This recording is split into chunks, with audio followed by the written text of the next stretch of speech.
deputado federal Zé Silva, do Solidariedade de Minas Gerais, que é líder do governo de Minas na Câmara dos Deputados, também veio conhecer os estúdios novos da Itatiaia aqui na capital federal. Deputado, muito obrigada pela visita e pela entrevista. Odilene, eu que agradeço, fico muito feliz e fiquei encantado com o bom gosto, com toda a riqueza de detalhes, né, com móveis todos inspirados na arquitetura de Brasília, as cores bem aconchegantes, e considerar que é um espaço de uma mídia tão importante para o Brasil, me sentindo aqui como mineiro, né, levando de Minas para Minas e para o Brasil, e especialmente recebido por você, a repórter que eu tenho grande admiração e faz um trabalho fantástico, informando a todos nós mineiros também ao Brasil. Muito obrigada, deputado. Dos assuntos do momento, o senhor está no meio de algo que pode esclarecer ou ajudar a esclarecer um deles. O senhor é presidente da Comissão da Defesa da Pessoa Idosa. E o presidente do INSS foi afastado nessa semana, alvo de uma operação da Polícia Federal, e depois demitido. E ele esteve na comissão há pouco tempo, né? E o que foi o alvo dessa conversa na comissão? E a partir de agora tem alguma nova providência que a comissão presidida pelo senhor pode tomar?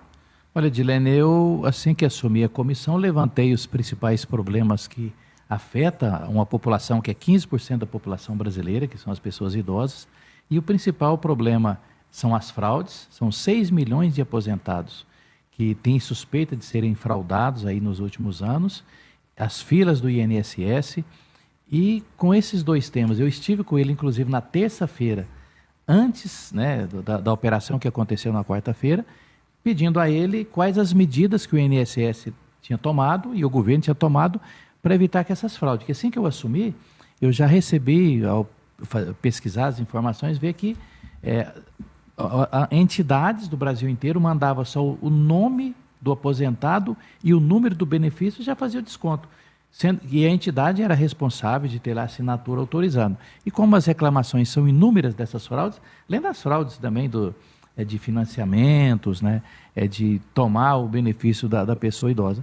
E eu estranhei muito porque ele me mostrou lá, Edilene, que até setembro do ano passado ele mudou, ele publicou 2 instruções normativas que, além de ter assinatura, ter reconhecimento facial, contratou inteligência artificial, porque a pessoa, quando era afastada por doença, às vezes era 30 dias de afastamento, mas demorava 7 meses, isso dava prejuízo para o governo. Agora, com inteligência artificial, ele, ao invés desses 7 meses, voltou para 90 dias, e disse que até julho voltaria para 60 dias, ou seja, ele me apresentou uma série de medidas, utilizando a tecnologia da informação, as 2 instruções normativas. Eu até falei, grande parte dos problemas que eu levantei como presidente da comissão estariam resolvidos. Acontece na quarta-feira, mas por precaução, tanto com o assunto, ele é emergente no Brasil, vocês imaginam, 6 bilhões nos últimos tempos, mas só no último ano 4 bilhões de descontos com suspeita de serem fraudes.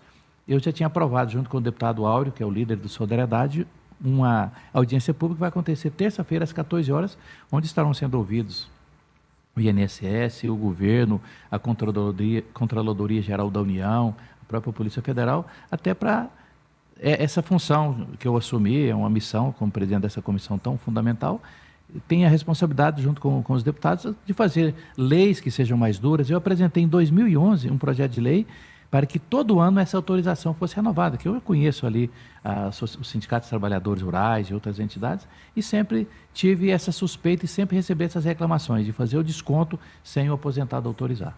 Agora, então, essa convocação, ela está mantida, essa audiência, para que dia? Está mantida para terça-feira, às 14 horas, na Comissão em Defesa dos Direitos da Pessoa Idosa. São uma série de entidades, tanto como eu já citei, da Polícia Federal, da Controladoria Geral da União. Convidei também o Tribunal de Contas da União, que inclusive tem um acordo que o próprio presidente afastado e depois demitido me passou, assim, 10 minutos depois da audiência, falando que das irregularidades encontradas, ele acha que dentro de poucos meses ele sanaria, e achei estranho porque imediatamente ele foi afastado. Algum ministro vai? Olha, eu ainda não tenho essas confirmações, mas eu vou jogar todo o peso, né, até pelo o que o tema exige, e para que eles estejam presentes. Inclusive fiz uma outra medida concreta ontem à noite.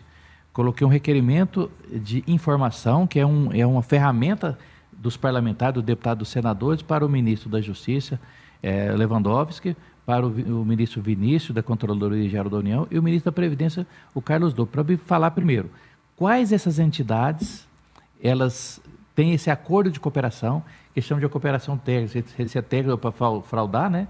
O convênio com o INSS, desde quando elas têm esse acordo, quanto cada um recebeu e quais as medidas foram tomadas. Que eu creio que com essas 4 informações nós teremos uma condição tranquila de fazer uma legislação mais dura e com mais transparência. Inclusive a Câmara criou lá agora uma diretoria de transparência e eu quero também, vou envolver essa diretoria lá da Câmara dos Deputados para garantir essa transparência e que esses 6 milhões de aposentados que têm suspeita de serem lesados e roubados, eles possam receber de volta esse dinheiro. Agora, deputado, o senhor nessa função que também é de fiscalização e de investigação até, o que o senhor acha que possa ter acontecido, já que alguém que apresentava justamente as soluções para combater fraudes foi alvo de uma operação, sendo suspeito também de contribuir para que essas fraudes ocorressem? Olha, eu nunca tinha visto o Stefanotto, ex-presidente.